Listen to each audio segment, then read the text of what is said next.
Bismillahirrahmanirrahim. Assalamu alaikum everybody. We are starting Kelton Bond chapter number 5 and that is part number 1. So the topic of our chapter is that is spinal joint mobilization. In this chapter we will be studying many things regarding joint mobilization. First of all, it comes spinal joint mobilization is basically a manual therapy technique, that is OMT, which is used to restore normal joint movement in spinal joints, reduce pain and improve function. तो हमारे 3 goals हो गए. First of all, spinal joints की जो movement है उसको हमने restore करना है, जो भी नॉर्मल मूवमेंट है और उससे रिलेटेड पेन आ रहा है उसकी फंक्शनिंग को इम्प्रूव करना है. सो फर्स्ट ऑफ ऑल हमारे पास आता है कि जनाब ये पैसिव ट्रांसलेटरी इसमें मूवमेंट्स अप्लाई की जाती हैं एक स्किल प्रैक्टिशनर के थ्रू.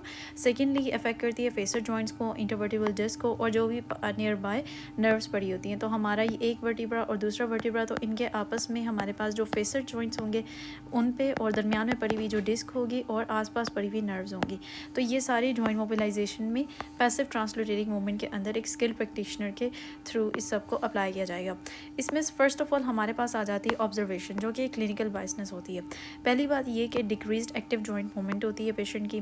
सेकंड ये कि उसका जॉइंट प्ले रिस्ट्रिक्टेड होता है और जब आप उस पर मोबिलाइजेशन अप्लाई कर देते हो तो वाजे देखते हो उसकी मूवमेंट बढ़ चुकी है, उसका जॉइंट प्ले इंप्रूव हो गया और उसको अब दर्द नहीं रहा. इसकी क्लिनिकल इंपॉर्टेंस क्या होती है? इसमें हमारे पास क्लिनिकल इंपॉर्टेंस में कोर कॉम्पोनेंट जो OMT का ऑर्थोपेडिक मैनुअल थेरेपी का आता है, डैट इज़ ये हमारा डायग्नोस्टिक एक्यूरेसी को इन्हांस करता है और ट्रीटमेंट की इफेक्टिवनेस की तरफ लेके जाता है. प्रैक्टिशनर कंटिन्यूसली मॉनिटर करता रहता है पेशेंट के रिस्पॉन्स को और कैसे करेगा before applying therapy, during and after applying therapy.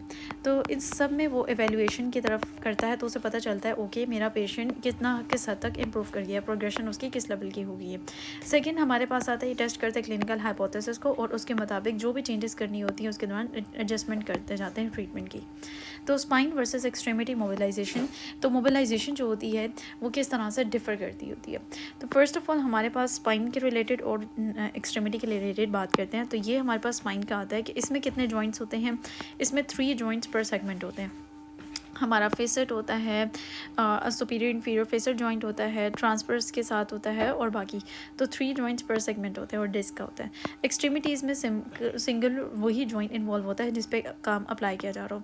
फिर नेक्स्ट हमारे पास आता है स्ट्रक्चर्स कौन से अफेक्ट होते हैं. इसमें नर्व्स, डिस्क और सॉफ्ट टिश्यूज़, ये तीनों अफेक्ट होते हैं. डिस्क खुद, सॉफ्ट टिश्यू और नर्व, यहाँ पे मोस्टली वही जॉइंट ही इफेक्ट हो रहा होता है. नेक्स्ट कम्प्लेक्सिटी की बात करें तो स्पाइन के अंदर हाई कम्प्लेक्सिटी है जैसे कि वो है और एक्सट्रीमिटीज़ में मॉडरेट कम्प्लेक्सिटी होती है. Now let's move on to biomechanical classification and treatment, जिसमें हम कहते हैं आया आपका जॉइंट हाइपोमोबाइल है पड़ा या एनकाइलोज्ड है पड़ा या वो हाइपरमोबाइल है पड़ा या उसकी सवेयर किस्म की इससे अबव जाए तो इंस्टेबिलिटी आई हुई है. तो इसमें हम क्लासेस में आइडेंटिफाई करते हैं. तो सबसे पहली हमारी क्लास होती है एनकाइलोजिंग 0, यानी कि जॉइंट कंप्लीटली स्टिफ है और उसको जनाब मोबिलाइज नहीं किया जा सकता. नेक्स्ट हमारे पास आता है हाइपोमोबिलिटी क्लास 1-2, ये उससे ऊपर. हाइपोमोबिलिटी यानी कि reduced moment, abnormal and feel, तो इस पर आप ग्रेड 1 और 2 की रिलैक्सेशन मोबिलाइजेशन या ग्रेड 3 की आप स्ट्रेच मोबिलाइजेशन अप्लाई करते हो. 1-2 रिलैक्स और 3 वाला स्ट्रेच मोबिलाइजेशन. देन कम्स हमारे पास hypermobility, that is class 4 and 5. इसमें हम एक्सेस मूवमेंट करते हैं, इंस्टेबिलिटी ये कंडीशन होती है. तो इसका ट्रीटमेंट क्या है कि आपको स्टेबलाइजेशन की तरफ ले जाना है. ऑलरेडी वो इंस्टेबल है, ऑलरेडी उसमें एक्सेसिव मूवमेंट प्रेजेंट है.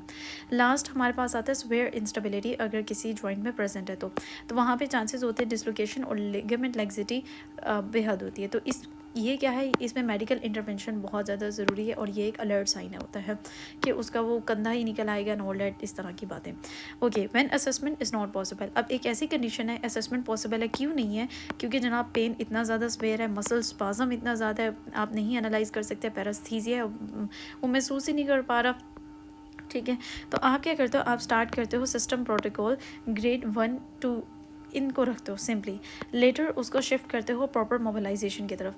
देखो मसल स्पाज़म जब सबसाइड करना शुरू हो जाएगा या उसका पेन ख़त्म होना शुरू हो जाएगा, ये चीज़ें इंप्रूव हो जाएंगी, तभी आप उसको इवेल्युएट कर सकोगे. तो ग्रेड 1 और 2 का ही प्रोटोकॉल आप उस पर अप्लाई करते हो. अब इस दौरान जॉइंट मोबिलाइजेशन में हमारा गोल क्या होता है? तो हमारे ये 3 गोल्स हैं परे. फर्स्ट ऑफ ऑल हमारा गोल है कि जनाब उसका पेन ख़त्म हो जाए, पेन रिड्यूस हो, मसल स्पाज़म ख़त्म हो, पैरास्थीसिया उसका ख़त्म हो और उसके जॉइंट के फ्लूइड की विस्कोसिटी इंप्रूव हो जाए. सेकेंड हमारे पास होता है रिलैक्सेशन मोबिलाइजेशन, यानी कि हमारे मसल्स रिलैक्स कर जाएँ, मूवमेंट में ईज़ आ जाए और डिस्कम्फर्ट किसी भी किस्म का है वो रिलीव होगा तो ऑटोमेटिकली क्या होगा, रिलैक्स हो जाएगा।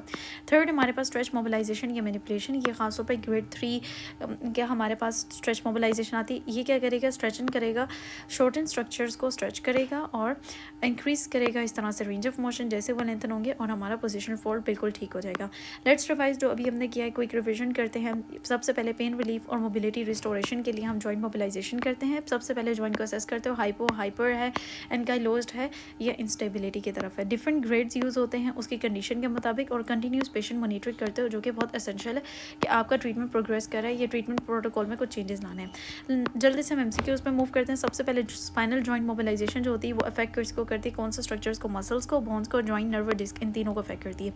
कौन सा ग्रेड यूज़ होता है रिलैक्सेशन मोबिलाइजेशन के लिए, तो ग्रेड हमारे पास रिलैक्सेशन मोबिलाइजेशन के लिए 1 और 2 यूज़ होता है, स्ट्रेच के लिए 3 यूज़ होता है।